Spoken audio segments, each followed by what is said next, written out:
Hello students, welcome to Learn Me Now. Today we are going to learn about the gerund in non-finites. Non-finite verb का एक part जो gerund है उसके बारे में आज हम सीखेंगे. तो gerund क्या है? gerund verb के बाद ing लगाकर बनाया जाता है. तो ये जो gerund है ये non-finite verb का एक पार्ट है और इसका एंडिंग कैसे होता है? ing से होता है. इसको हम लोग वर्बल नाउन भी कहते हैं क्योंकि ये वर्ब से बना हुआ है और इसका फंक्शन नाउन की तरह होता है. तो ये वर्क करता है कैसे? नाउन की तरह. For example, walking is a good exercise. Walking करना एक अच्छा एक्सरसाइज है. तो ये वॉकिंग जो है ये जेरंड है and it is used here like a subject in this sentence. तो हमने देख लिया कि जेरंड क्या है. Now let's see the uses of gerund. Gerund के यूज़ क्या हैं उसको हम लोग सेंटेंस में कहाँ कहाँ यूज़ कर सकते हैं. The gerund may be used as the subject of a verb. तो जेरंड को किसी सेंटेंस में वर्ब के सब्जेक्ट के रूप में यूज़ किया जाता है. For example, singing is my hobby. Singing gerund है जो यहाँ पर सब्जेक्ट का काम कर रहा है.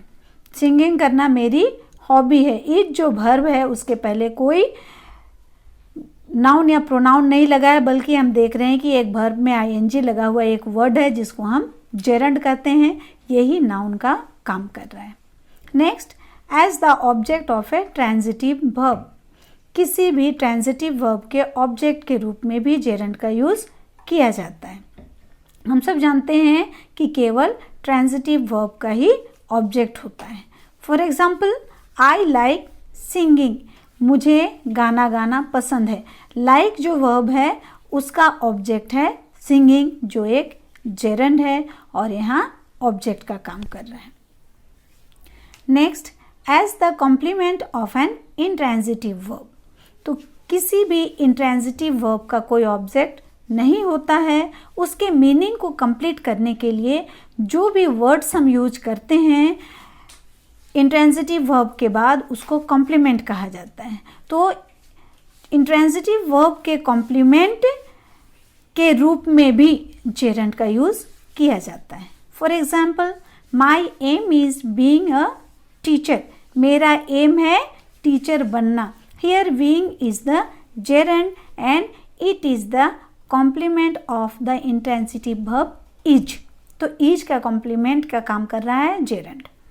Next, as the object of a preposition.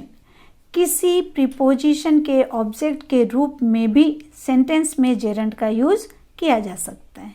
For example, she is fond of dancing. Dancing is a gerund here and it is used as the subject of the preposition of. तो यहाँ of जो preposition है, fond of का of preposition, उसके ऑब्जेक्ट के रूप में डांसिंग का यूज़ किया गया है. Next, after a possessive case और ऑब्जेक्टिव केस ऑफ प्रोनाउन. किसी भी सेंटेंस में प्रोनाउन के पॉजेसिव केस या ऑब्जेक्टिव केस, जिसको हम पॉजेसिव प्रोनाउन या ऑब्जेक्टिव प्रोनाउन भी कहते हैं, उसके बाद जेरंड का यूज़ किया जा सकता है. For example, I like your joining the literary club. तो यहाँ योर पॉजेसिव प्रोनाउन है जिसके बाद ज्वाइनिंग वर्ड जो है वो जेरंड है. Next, in compound nouns like swimming pool, frying pan, running shoes, walking stick, writing table etcetera. तो जितने भी कंपाउंड नाउन्स होते हैं, मतलब दो नाउन एक साथ मिले हुए हों तो उसको कंपाउंड नाउन्स कहते हैं. दो वर्ड से बने नाउन्स को कंपाउंड नाउन्स कहते हैं. तो यहाँ स्विमिंग पूल जो कंपाउंड नाउन है, तो इस ऐसे कंपाउंड नाउन में एक वर्ड के बाद में आईएनजी लगता है, उसको हम लोग जेरंड कहते हैं. For example, my grandfather walks with a walking stick. मेरे दादाजी वॉकिंग स्टिक से चलते हैं. तो ये वॉकिंग जो है जेरंड है, वॉकिंग स्टिक दोनों मिलाकर कंपाउंड नाउन है जिसका वॉकिंग जेरंड है. नेक्स्ट, आफ्टर फ्रेजल वर्ब भी जेरंड का यूज़ किया जाता है. फ्रेजल वर्ब क्या है? मतलब कोई ऐसा phrase more than one word जिसका कोई मीनिंग होता है उसको फ्रेज कहते हैं। तो फ्रेजल जो ऐसे फ्रेजेस जो वर्ब का काम करें तो वो फ्रेजल वर्ब। तो फ्रेजल वर्ब में वर्ब के बाद या तो प्रीपोजिशन लगा होता है या फिर एडवर्ब लगा होता है। तो फ्रेजल वर्ब के बाद भी जेरंड का यूज़ किया जाता है। For example, the students kept on asking questions. तो ये जो आस्किंग क्वेश्चन है, आस्किंग में आईएनजी लगा है और ये वर्ब का काम नहीं करके किसका काम कर रहा है? जेरंड का काम कर रहा है। Next, like ordinary nouns. Gerund को ऑर्डिनरी नाउन्स के रूप में भी यूज किया जाता है, लेकिन इसमें जब ये ऑर्डिनरी नाउन्स के रूप में यूज किया जाता है तब जेरंड के बिफोर द का यूज किया जाता है और जेरंड के आफ्टर ऑफ का यूज किया जाता है, तब जाकर ये ऑर्डिनरी नाउन का काम करता है। और जब ये ऑर्डिनरी नाउन का काम करता है तो इसको किसी एडजेक्टिव के द्वारा क्वालिफाई भी किया जा सकता है। For example, the writing of article is his favourite pass time. तो आर्टिकल लिखना उसका पसंदीदा समय व्यतीत करने का काम है। तो यहाँ राइटिंग जेरंड है जिसके पहले द लगा है, जिसके बाद ऑफ लगा है, और द राइटिंग ऑफ आर्टिकल ये मिलकर नाउन बना है। Now let's see the relation between gerund and present participle. gerund और present participle में क्या संबंध है, दोनों में क्या संबंध है या डिफरेंस है? Both gerund and present participle end in ing and so look same. तो gerund और present participle दोनों ऐसे वर्ब हैं जिसमें आईएनजी लगाया जाता है। आईएनजी से जिसका अंत होता है और दोनों में जब वर्ब में आईएनजी लगा तो दोनों दिखने में बिल्कुल सेम होते हैं, एक जैसे होते हैं।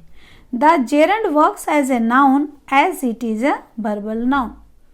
तो जेरंड जो होता है वह वर्ब से बना है इसलिए वर्बल नाउन भी इसको कहते हैं, लेकिन काम किसका करता है? नाउन का। बना है वर्ब से, काम करता है नाउन का, इसलिए वर्बल नाउन है। The present participle works as an adjective as it is a verbal adjective. तो present participle जो है वह adjective की तरह काम करता है, बना है verb से और काम करता है adjective की तरह, इसलिए इसे verbal adjective भी कहते हैं। तो दोनों में क्या डिफरेंस है कि gerund verb से बना जरूर है लेकिन काम करता है नाउन का, प्रेजेंट पार्टिसिपल वर्ब से बना है और काम करता है एडजेक्टिव का। तो वर्ब में आईएनजी लगाकर बना है दोनों, इसलिए दिखने में सेम है लेकिन दोनों का फंक्शन डिफरेंट है। For example, swimming is good for health. यहाँ स्विमिंग सब्जेक्ट के जगह में काम कर रहा है, सब्जेक्ट का काम कर रहा है, नाउन का काम कर रहा है, इसलिए जेरंड है। नेक्स्ट एग्जाम्पल, आफ्टर स्विमिंग ही रिटर्न होम। स्विमिंग करने के बाद वह घर आया। तो आफ्टर स्विमिंग, ये स्विमिंग क्या है? एडजेक्टिव का काम किया है इस सेंटेंस में, इसीलिए ये प्रेजेंट पार्टिसिपल है। Next, let's see the relation between gerund and infinitive. Gerund जिसमें वर्ब में आईएनजी लगता है और इन्फिनिटिव जिसमें वर्ब के पहले टू लगाया जाता है। तो दोनों का फॉर्म अलग है। Both the gerund and the infinitive work like a noun. दोनों का फॉर्म अलग है लेकिन दोनों का जो फंक्शन है, यूज है, वो सेम है। दोनों नाउन की तरह काम करता है। Therefore in many sentences either of them may be used without changing their meaning. चूँकि दोनों का काम सेम है, दोनों का फंक्शन सेम है, इसीलिए बहुत सारे ऐसे सेंटेंसेस होते हैं जिसमें या तो आप जेरंड यूज कर सकते हैं या इन्फिनिटिव यूज कर सकते हैं, लेकिन मीनिंग दोनों का क्या रहेगा?